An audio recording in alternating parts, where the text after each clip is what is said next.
আসসালামু আলাইকুম রহমতুল্লাহি অবরকাতুহু। সম্মানিত দর্শক, আরেকটি গণঅভ্যুত্থান ঘটানো হবে বা আরেকটি গণঅভ্যুত্থান অনিবার্য হয়ে পড়েছে। আমরা আমাদের বিষয়গুলো রাজপথে নিষ্পত্তি করব।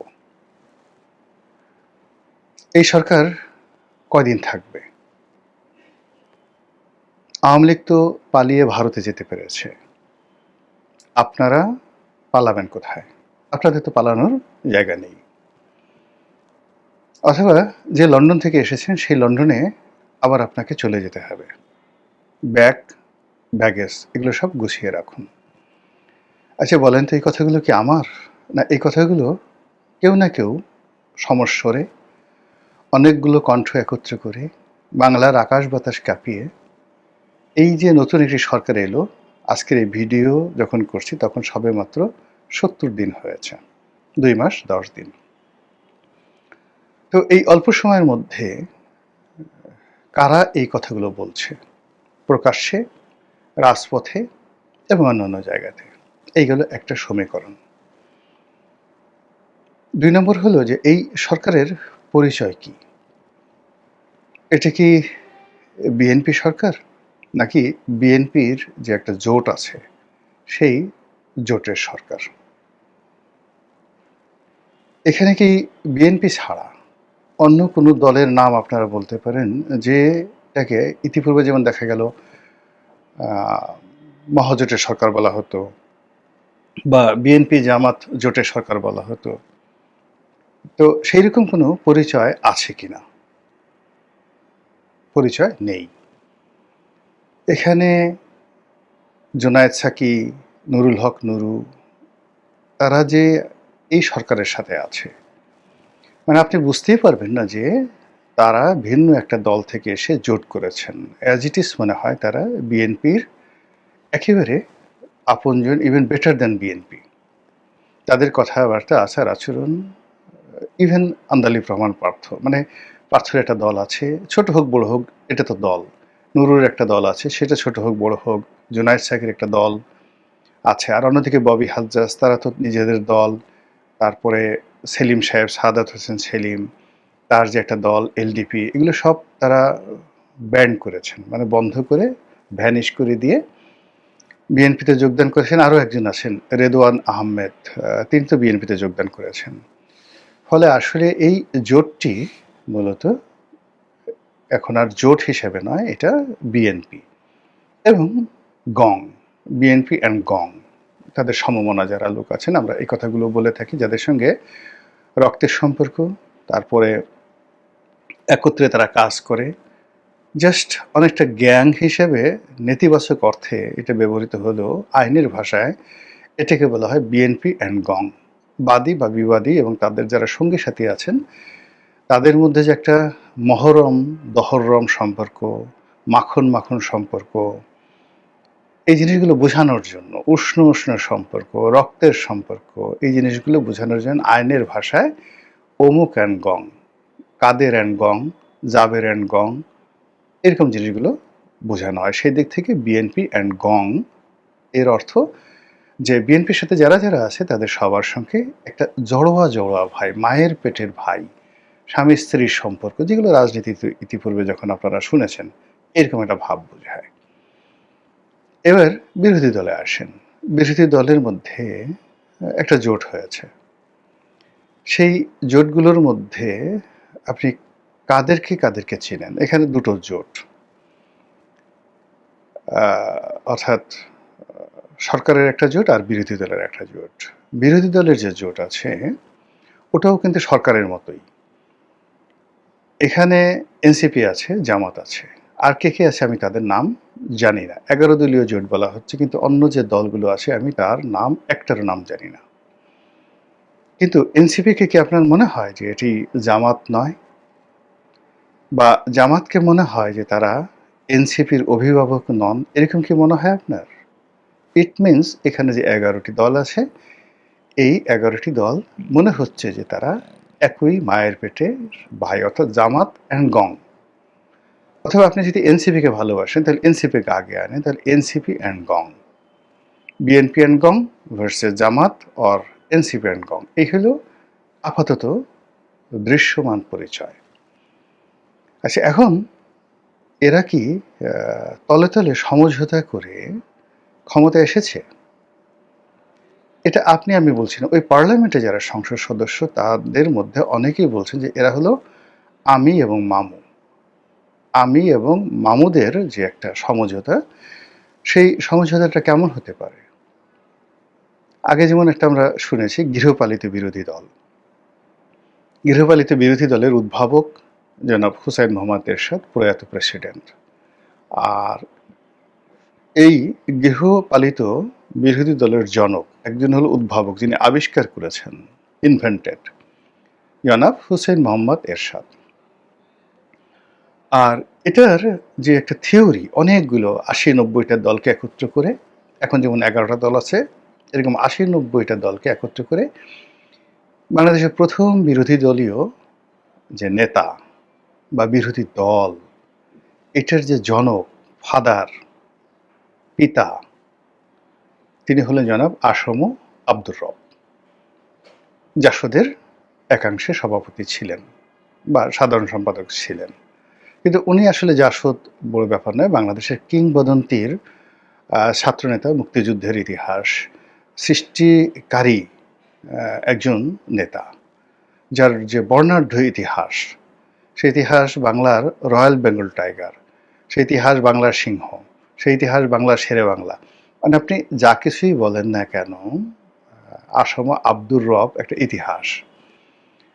তো সেই ইতিহাসের মহানায়ককে একটা প্যাকেটের মধ্যে ঢুকিয়ে হুসেইন মোহাম্মদ এরশাদ তার গৃহপালিত বিরোধী দলীয় নেতা বানাতে পেরেছিলেন, অথবা নেতা নিজে তিনি তার সেই জঙ্গল ছেড়ে, বাঘের হুঙ্কার ছেড়ে, তিনি সার্কাসের বাঘ, লক্ষণ দাস যে সার্কাস অ্যান্ড কোম্পানি ছিল, সেই সার্কাসের বাঘ হওয়ার জন্য তিনি স্বেচ্ছায় খাঁচায় ঢুকেছেন। তার সঙ্গে যারা খেলেছে তাদেরকে তিনি হা করে দিয়েছেন, যারা মুখের মধ্যে হাত ঢুকানো যায় তাদেরকে তিনি অনুমতি দিয়েছেন, বা তাদেরকে তিনি বলছেন যে আমি খেলবো, আমার পিঠে তুমি চলো, আমি কিচ্ছু বলবো না, আমার নখ নেই, দাঁত নেই, ইত্যাদি সব কিছু। মানে অ্যাজ এ হোল বাংলাদেশের ইতিহাসে গৃহপালিত বিরোধী দল এবং বিরোধী দলের জনক জনাব হুসেইন মোহাম্মদ এরশাদ এবং আসম আব্দুর রব কিংবদন্তি হয়ে আছেন, other than any of the history. যেমন ওনার ছাত্র রাজনীতির হিস্ট্রি কিংবদন্তি, এরশাদ সামরিক শাসক, স্বৈর শাসক, ইটস এ হিস্ট্রি। কিন্তু উনি যে একটা পার্লামেন্ট তৈরি করেছেন, সেই পার্লামেন্টে যে একটা গৃহপালিত বিরোধী দল তৈরি করেছেন, এটা লিজেন্ড হয়ে আছেন। এর কারণ হলো যে আমরা পরবর্তীতে সবাই ওনার এই পদাঙ্ক অনুসরণ করেছেন। সেই অর্থে গৃহপালিত বিরোধী দলের একটা পার্লামেন্ট হয়, সেই পার্লামেন্টের জনক আবার হুসেইন মোহাম্মদ এরশাদ, সংসদীয় রাজনীতির জনক হুসাইন মোহাম্মদ এরশাদ। এবং সেটাকে যারা পরবর্তীতে অনুসরণ করেছেন, তারা আসলে এরশাদকে মানস পিতা, এরশাদকে তাদের ফাদার, সেই হিসাবে তারা স্বীকৃতি দিয়ে এরশাদের অনুসৃত যে বৈজ্ঞানিক পদ্ধতি, সেটা তারা অনুসরণ করেছেন। তো সেই দিক থেকে এরশাদ সাহেবের যে পার্লামেন্ট, অষ্টআশির পার্লামেন্ট, এটার যে তর্জন ছিল, গর্জন ছিল, এটা একদিকে আমি তো বললাম যে একদিকে হুসেইন মোহাম্মদ এরশাদ, আপনি তাকে যদি মানে যাকে বলা হয় জুলিয়াস সিজার হিসেবে তুলনা করতে পারেন, সেই তুলনায় সেই যে তাকে সার্কাসের বাঘ হিসেবে আসম আব্দুর রবকে তুলনা করতে পারেন। কিন্তু পরবর্তীতে যে 2014 সনের বিনা ভোটে নির্বাচনের মাধ্যমে 14, 18 এবং 16 মানে 24, এই তিনটি যে নির্বাচন, এই তিনটি নির্বাচনে গৃহপালিত বিরোধী দল শুধু একটা ছিল না, এটাকে প্রজনন ঘটিয়ে, এটিকে যাকে বলা হয় আরও এর বংশ বিস্তার করে একাধিক গৃহপালিত বিরোধী দল বানানো হয়েছিল। এবং সেটা জেনাতেন লোক নয়। আপনি চিন্তা করুন, এরশাদ সাহেব তো ছিলেনই, এরশাদ সাহেবের ৩টা গ্রুপ, এরশাদ সাহেব, তার স্ত্রী, তারপরে তার ভাই, এই ৩টা গ্রুপকে ৩টি বিরোধী দলের সেকশন অ্যান্ড সাবসেকশন ধরতে পারেন।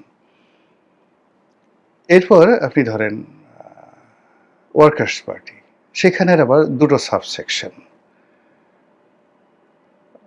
একটা হলো ফজল হোসেন বাদশাহ আর একটা হলো রাশেদ খান মেনন।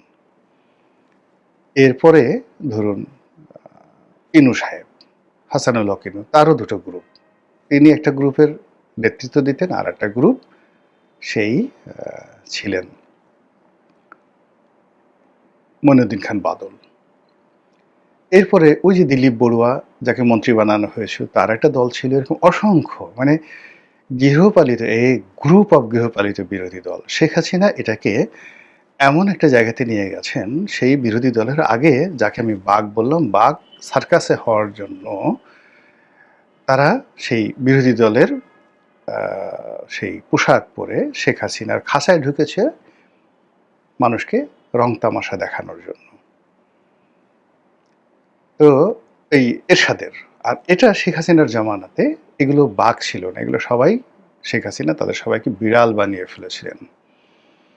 এবং এইগুলো অনেকটা সেই পার্সিয়ান ক্যাটের মতো।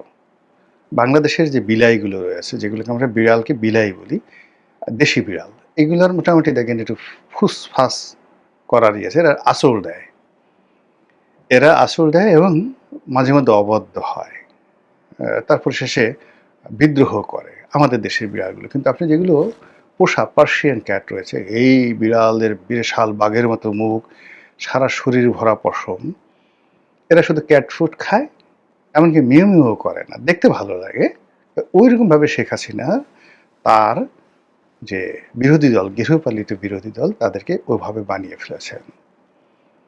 এখন প্রশ্ন হলো যে বর্তমান জামানাতে যে বিরোধী দল আছে, এতে গ্যাং অব বিরোধী দল, তারা কি সত্যিকার অর্থে বিরোধী দল, নাকি এরশাদ, শেখ হাসিনা তারা যে বিরোধী দলের ক্রম অধোগতি তৈরি করেছিল, একটার সঙ্গে একটা নষ্ট করেছিল, বাঘ থেকে বিড়াল বানিয়েছিল, তার অধীনে এরা এখন নিজেদেরকে বিরোধী দল হিসেবে পরিচয় দিতে ঠিক স্বাচ্ছন্দ্য বোধ করে না। আবার তারা গৃহপালিত বিরোধী দল হিসেবে এই যে পরিচয়টা, এটাও সমাজে রাখতে চায় না। তাহলে তারা কি? এখন সেদিক থেকে যদি ধীরে ধীরে কমতে থাকে, যদি বর্তমান পার্লামেন্টে আপনি তাদেরকে গৃহপালিত বিরোধী দল বলেন, তাহলে এদের অবস্থা বিড়ালের চাইতেও আরও অনুগত কিছু, আরও ছোট কিছু, যেগুলো কখনোই আপনাকে করবে না। সেটা খরগোশ হতে পারে বা অন্য যে কোনো জিনিস হতে পারে। সেটা কি তাই? নাকি সত্যিকার অর্থে যেটা বিরোধী দল বলতে যেটা বোঝায় ব্রিটিশ পার্লামেন্টে, কিংবা যেটা মার্কিন কংগ্রেসে, এমনকি ভারতীয় পার্লামেন্টে, যেভাবে এখন ভারতীয় কংগ্রেস এবং বিজেপি সে লড়াই করছে, সেরকম কিছু একটা? তো এটা বুঝতে আমাদের হয়তো আরও কিছুদিন সময় লাগবে। আমরা কাউকে বড়ও করতে চাই না, ছোটও করতে চাই না, কিন্তু এই যে কথাবার্তাগুলো হচ্ছে, সেই কথাবার্তাগুলো আপনাদের শুধুমাত্র জানিয়ে রাখলাম। দ্বিতীয় যে বিষয়টি, সেটি হলো ওই যে একেবারে শুরু করেছিলাম যে সরকারের যেখানে ৭০ দিন যায় নাই, এর মধ্যে আরেকটি গণ অভ্যুত্থানের কথা বলা হচ্ছে, আরেকটি চক্রান্তের কথা বলা হচ্ছে, আবার বলা হচ্ছে যে এই বর্তমান যে সরকার, এই সরকারের কোনো ক্ষমতায় নাই, সব সরকার চালাচ্ছে আমেরিকা। এর আগে কিন্তু শেখ হাসিনাকে দেখেন, এরশাদ সাহেবের সময়টাতে বলা হতো যে গ্যাং অফ 10, যাকে বলা হয় গ্রেটেস্ট, বা এটা কি যেন বলা হতো, অর্থাৎ ১০ জন সচিব তাকে চালাতেন, বা ১ ডজন সচিব তাকে চালাতেন, গ্রেট টেন, এরকম কথাবার্তা এরশাদের জামানায় বলা হতো। ইভেন মিলিটারিরা তাকে চালাতো, এই কথা কিন্তু কেউ বলতো না এরশাদকে। অর্থাৎ তার খুব প্রভাবশালী ১০ জন, মোকাম্মেল হক সাহেব, এম কানোয়ার সাহেব, এরকম খুব জাদ্রেল সিএসপি ছিলেন ১০ জন, তারা এরশাদ সাহেবকে চালাতেন। আবার শেখ হাসিনার বিরুদ্ধে বদনাম ছিল যে তাকে চালাতেন মূলত এই রয়ের একটা শক্তিশালী গ্রুপ ছিল, তারা তার উপর প্রভাব বিস্তার করতেন। এর বাইরে মানে কেউ চালাচ্ছে না। কিন্তু এখন কি হচ্ছে?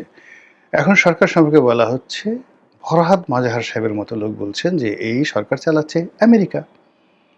এই সরকারের কোনো ক্ষমতা নেই। এই গেল একটা অবস্থা। ২ নম্বর হলো যে এই সরকার কিন্তু কোনো রাগ ঢাক করছেন না, কোনো কথাবার্তা বলছেন না। এই যে এত কথাবার্তা হচ্ছে তারা রেসপন্ড করছেন না। আরেকজন বলছেন যে সরকারের মধ্যে বিভিন্ন গ্রুপ আছে। এক গ্রুপ আছেন প্রো পাকিস্তানি, এক গ্রুপ আছেন প্রো চাইনিজ, আরেক গ্রুপ আছেন প্রো ইন্ডিয়ান। একেবারে সরাসরি রয়ের রিক্রুট করা, রয়ের ট্রেনিং দেওয়া, রয়ের প্রকল্প বাস্তবায়নকারী। আরেক গ্রুপ বলছেন যে না, এদের মধ্যে এস আলমের যারা লোকজন আছেন, শেখ হাসিনার যারা লোকজন আছেন, আওয়ামী লীগের দালাল আছেন, যারা একটা সময় আওয়ামী লীগের জমানাতে ডিজিএফআই থেকে নিয়মিত পয়সা খেতেন, তারাও এই গ্রুপে আছেন। তো এই যে একটা হ্যাপহ্যাজার্ড অবস্থা চলছে, এরই মধ্যে আবার সেই মার্কিন ডিপ স্টেট, আবার ডক্টর ইউনূসের কথা, আবার সেই গণ অভ্যুত্থানের কথা, আবার আরেকটি বিপ্লবের কথা, আবার নতুন বস্তুমন্ত্রের কথা, আবার এনসিপির তর্জন গর্জন, সব মিলিয়ে আমাদের যে রাজনীতির আকাশটা পরিষ্কার নয়। আকাশটা অন্ধকার, ভীষণ রকম অন্ধকার। সেই অন্ধকারের মধ্যে আপনি কি কোনো আলোর ঝলকানি দেখতে পাচ্ছেন? সেটা কি বজ্রপাত? সেটা কি বিদ্যুতের চমক? নাকি কোনো সপ্তর্ষি অথবা চন্দ্র, সূর্য বা অন্য কোনো বড় কোনো তারকার আলো? ভবিষ্যৎ সম্পর্কে আল্লাহই জানেন। মহান আল্লাহ আমাদের সবাইকে হেদায়েত দান করুন এবং হেফাজত করুন। আসসালামু আলাইকুম ওয়া রাহমাতুল্লাহি ওয়া বারাকাতুহু।